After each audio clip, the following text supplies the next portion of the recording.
Welcome back to Moto Focus, the channel that lives for two wheels and open roads.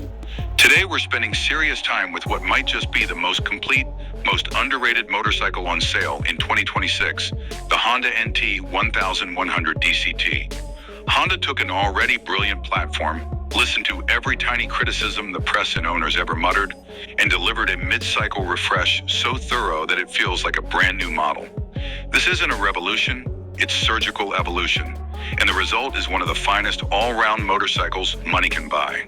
Grab a coffee, settle in, because we're going deep. Let's start where every great tourer should, the engine. Nestled in that steel twin spar frame is the familiar 1084cc parallel twin lifted from the Africa twin.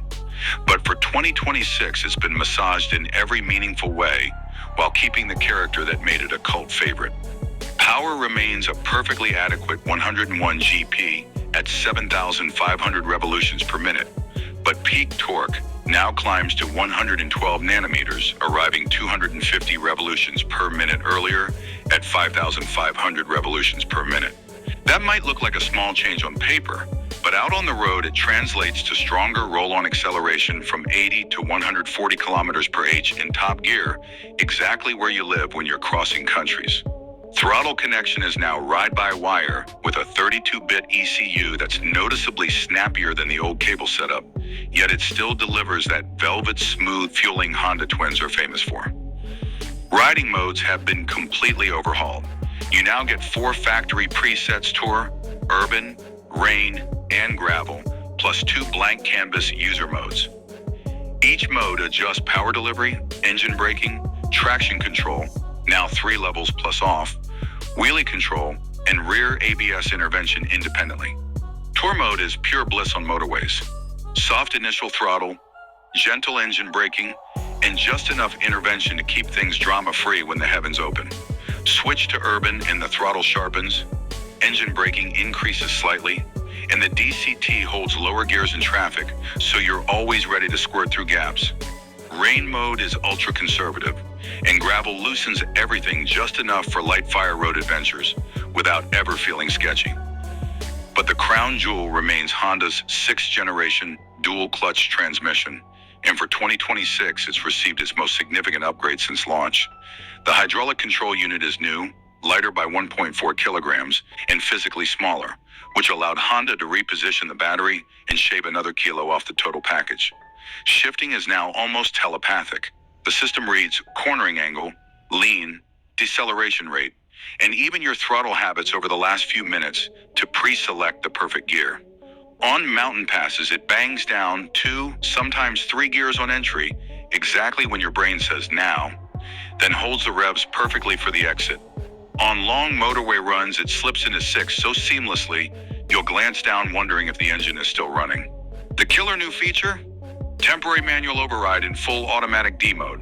Flick the left side paddle once and you instantly take control for as many shifts as you want. Stop touching the paddles for 8 seconds and the system quietly hands the reins back. No mode changes, no drama.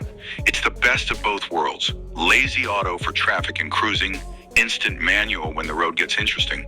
There's even a dedicated Sport Plus throttle map buried in the user settings that wakes the engine up without ever making it jerky perfect for when you want to embarrass a few sport bike riders on a Sunday morning ride. Handling is where the NT1100 continues to shock people who've never thrown a leg over one. At 238 kilograms wet, it's hardly a featherweight. Yet the mass is carried so low and the geometry is so well sorted that it shrinks around you the moment you lean. The 19-inch front and 17-inch rear cast wheels, not spokes like the Africa twin, give razor-sharp steering response.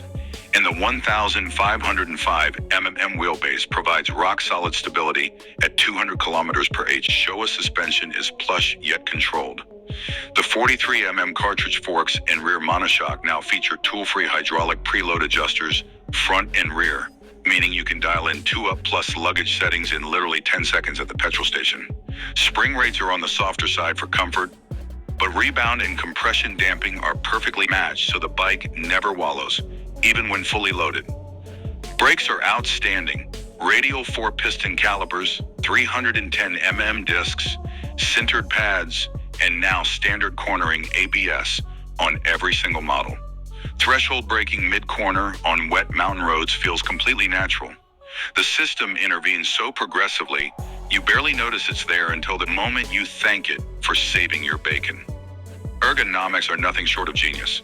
Seat height is a Goldilocks 820 mm low enough for flat-footing confidence, high enough to offer decent legroom for taller riders. The seat itself is wider and plusher for 2026, with denser foam that doesn't flatten after 6 hours. The riding position is a pure sport tourer perfection. Bars slightly higher and closer than a pure sport bike. Foot pegs low enough to keep your knees from aching on long rides. And a narrow waist that makes paddock stands unnecessary because you can back the bike up on its side stand without drama. Wind protection remains best in class. The electrically adjustable screen now moves through a 200 mm range with one-finger operation and 4 memory presets. At its highest setting, even at 160 kilometers per h, there's almost no buffeting. You can ride with the visor cracked open and still hold a normal conversation on the intercom. Heated grips are 5-stage standard.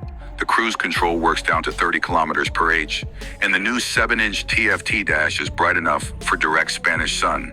Full Apple CarPlay and Android Auto, both wired and wireless, mean you can run Waze, Spotify, or WhatsApp without taking your eyes off the road for more than a second.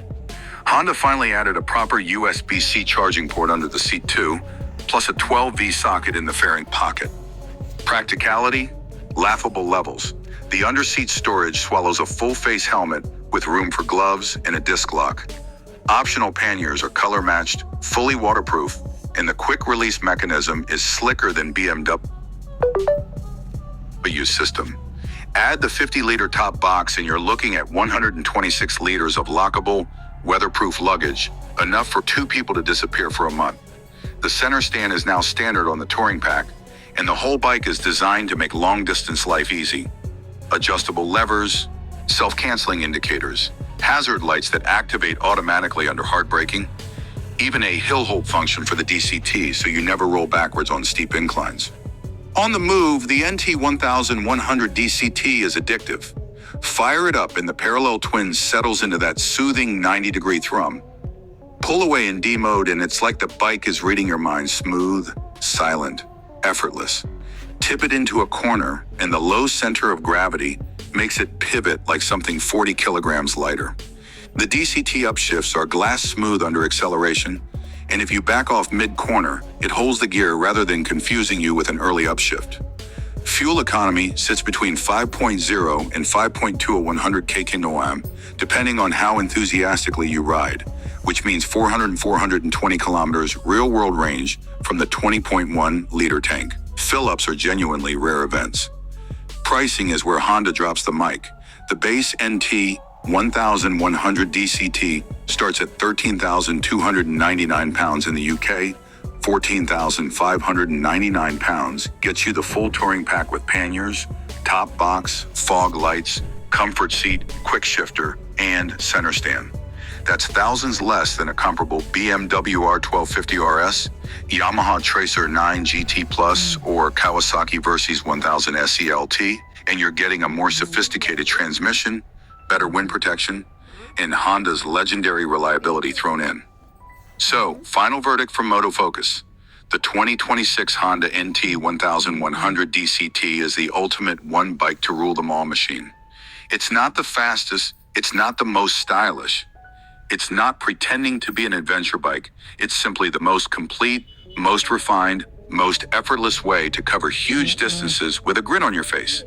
If you value smoothness over drama, bulletproof build quality over badge snobbery, and genuine all-day, all-weather, two-up capability, this is the sport tourer that ends all arguments.